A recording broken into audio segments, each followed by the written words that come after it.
Un nouvel ouvrage vient d'être publié dans la collection Les Essentiels des pouvoirs locaux de l'Union des villes et communes de Wallonie. Il s'agit de la 4e édition d'un ouvrage intitulé La Commune. 6 années se sont ainsi écoulées depuis la parution de la 3e édition.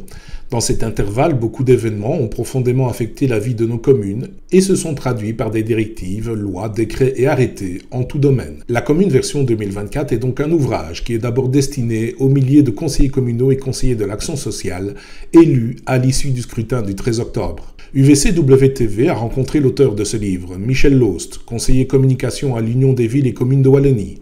qui propose, au travers de cette nouvelle version, une vision synthétique, la plus fidèle et complète possible, de la chose publique municipale en Wallonie, à l'aube de la mandature communale 2025-2030, en ce compris les 9 communes germanophones. On vise vraiment spécifiquement les nouveaux élus. On a simplement suivi les évolutions naturelles, ce qui s'est déroulé finalement sur le périmètre wallon depuis 6 ans, à savoir la succession des crises qui ont impacté les pouvoirs locaux, puisqu'évidemment ces crises ont nécessité une réponse de la part des autorités publiques au niveau européen, fédéral, régional, et par ricochet, évidemment, les pouvoirs locaux ont dû s'adapter également, puisqu'il y a eu des nouvelles règles, des nouvelles normes dans tout domaine qui impactent leurs compétences. J'évoque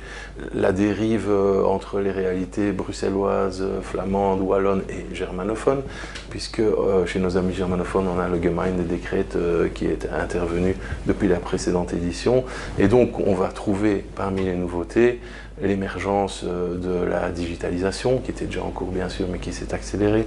l'intelligence artificielle, les conseils communaux ou les collèges retransmis par vidéo, le télétravail dans le chef des agents des pouvoirs locaux, les difficultés à recruter, les métiers en pénurie qui touchent nos membres également, différentes modifications au niveau du code de la démocratie locale, notamment une grande réforme de la fonction publique locale, la simplification administrative, et puis grand mouvement aussi de fond, c'est la fusion des communes et la supracommunalité, et de même évidemment que les finances locales, où là on évoque la nécessité de l'équilibre budgétaire, le fait que les communes, globalement, les pouvoirs locaux contribuent très peu à l'endettement de la Belgique. La dimension citoyenne dans le bouquin prend une dimension de plus en plus grande aussi, en épousant les évolutions également, puisque de plus en plus, on a ces mécanismes de participation citoyenne, d'interpellation, de consultation populaire, d'enquête, de sondage, etc. J'ai essayé, partout c'était possible, de faire des comparaisons et de bien resituer nos réalités wallonnes dans un contexte général qui évolue et qui se complexifie un peu, il faut bien le dire.